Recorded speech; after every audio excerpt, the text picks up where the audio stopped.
Edith was dreading the moment when she would have to leave her father and her weeping mother were pushed into the lifeboat too. Elizabeth pleaded, Thomas, get into another boat, Tom. Go around to the other side. Hearing her mother sob and looking at her somber father, Edith could no longer keep from crying. She stifled an outburst, but let the tears stream down her face while she clenched her hands on her lap.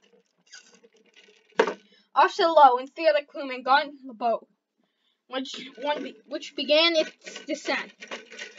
Thomas made no effort to leave his spot. He just stood there gently puffing on his cigarette.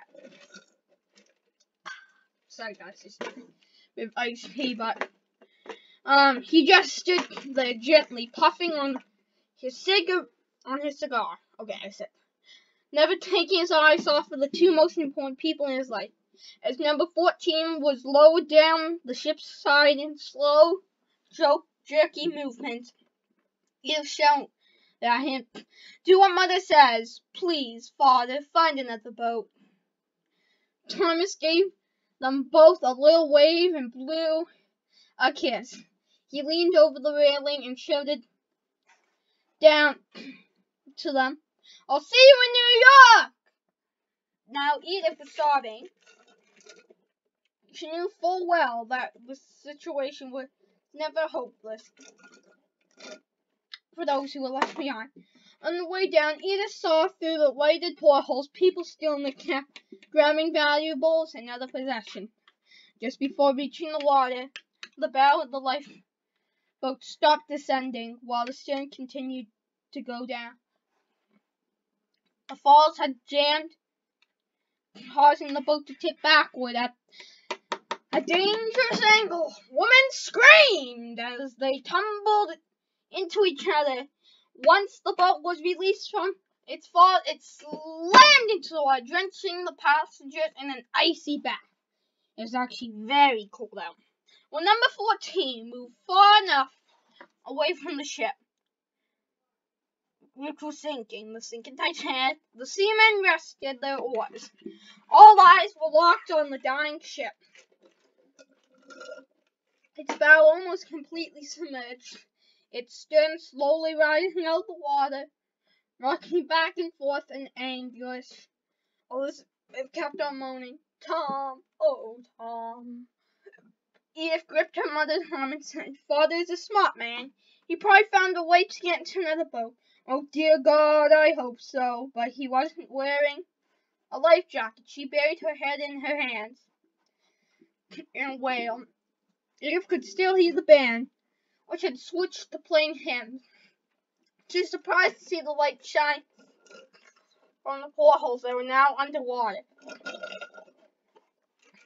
What tugged at her heart the most was helplessly watching people scamper towards the rising stern in a desperate bid to gain a few precious minutes of life before they met almost certain death. The music soon quieted down and was replaced by the shrieks of the deck. Great crashing, croaking, and glass from inside, and thunderous noises of loosened machinery slamming into bulkheads deep within the hull. Edith and her mother put their hands over their ears to block out the sounds of human suffering, but their eyes remained trained on the manageable scene in front of them. The foremost funnel toppled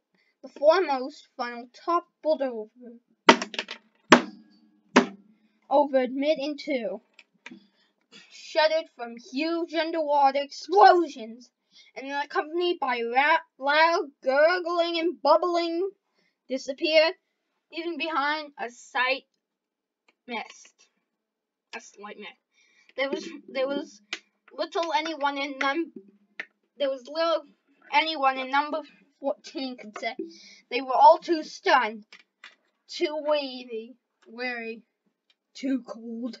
Throughout the night, all the lifeboats drifted in all 3 square mile area in near silence, except for the occasional sob, cough, or whimper.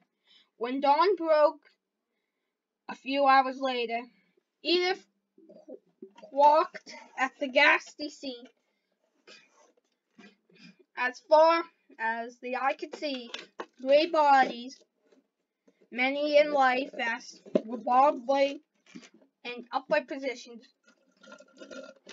She saw a corpse of woman and children still clinging on to each other in frozen bodies sprawled on floating debris and deck chairs that had been tied together.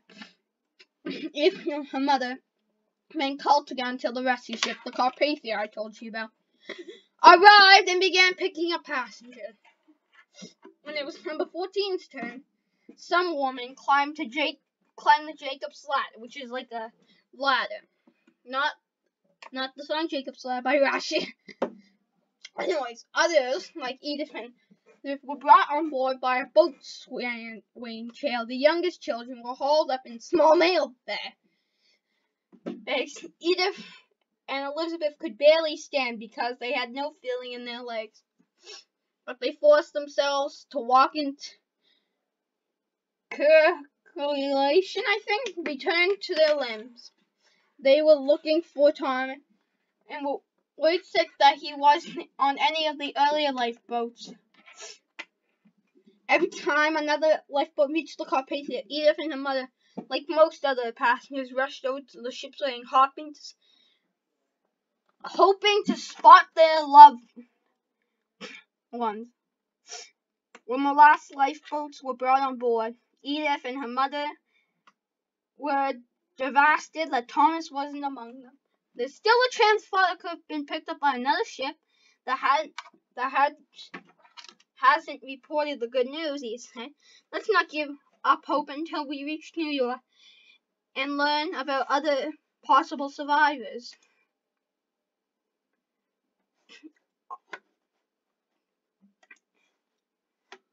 Okay, here we go. Wait. Wait, one sec.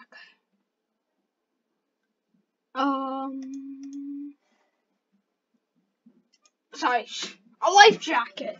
She buried her head in her hands and wailed. Edith could still hear the band. Okay. Something just happened. We're clutching at straws, but what choice do we have, Silas?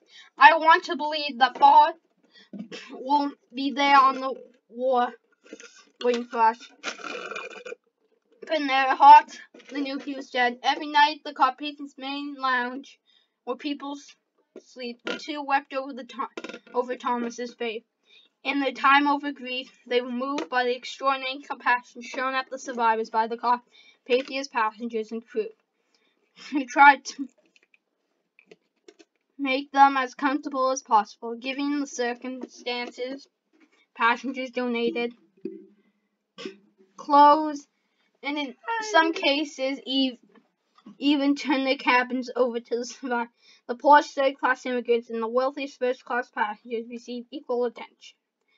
Hours before the Carpathia docked in New York, Elizabeth had a heart-to-heart talk with Edith.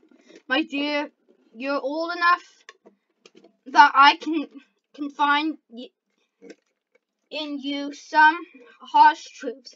Elizabeth said, our money and our valuables were in Father's Gladstone bag, which was locked in the safe of the purser's office.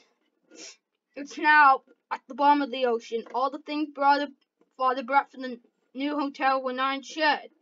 Even if by some miracle Father is alive, we're still broke, and is our worst fears in realizing didn't survive. We no longer have any visible means of support. What will we do, Mother? You must continue on to Seattle, because we know anyone else in America, and besides, your Aunt Josephine is expecting us. What will we do with our money? Our new coats are worth more than you think. What do you mean? After we bought them, Father had several gold servings sewn in the hems for safekeeping. We'll have enough to live until we get back on our feet. When the Carpathia arrived in New York, the words were crammed with thousands of spectators, curiously seekers, and loved ones. Aimed ablaze of camera flashes, reporters and photographers squeezed around the gangway, firing rapid-fire questions to survive. Did you see dead bodies in the water? How did you survive? Did you lose all your money? A first-class passenger surrounded by short personnel left the ship first and were whisked away in taxis or their private limousine. The second passenger disembarked next. As the crew surged forward, Edith and Elizabeth were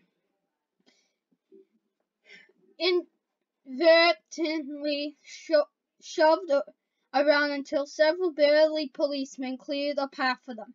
The women were put under the care of the Women's Junior League of New York, taken to a hostel. They had their first hot bath in days. Never had a long soak in the tub felt so good. The next day, though, brought heartache. There were no reports of any survivors. Mother and daughter would never see Thomas again. After expecting that cold reality, there was nothing else Elizabeth could tell Edith except, it's just you and me now. So that's the end of the story. I'm not going to read this. If you want to read it, you can buy the book. But I'm just going to mention, as you can see, Mrs. Brown's body was never recovered, sadly. Reverend Ernest Carter and his wife, Lillian, you saw before, heard about before, also perished, and their bodies were never recovered either. And if you want to know the rest about their lives after the Titanic, you can buy the book. The book is called Titanic Young Survivors. I hope you enjoyed this episode of Titanic. Don't forget to subscribe, like, hit the notification bell, and leave a comment if you have any questions. You have a good idea for what you would like us to do, and much more. Have a good day, and goodbye from me, and goodbye to you, Titanic. Good day, and goodbye.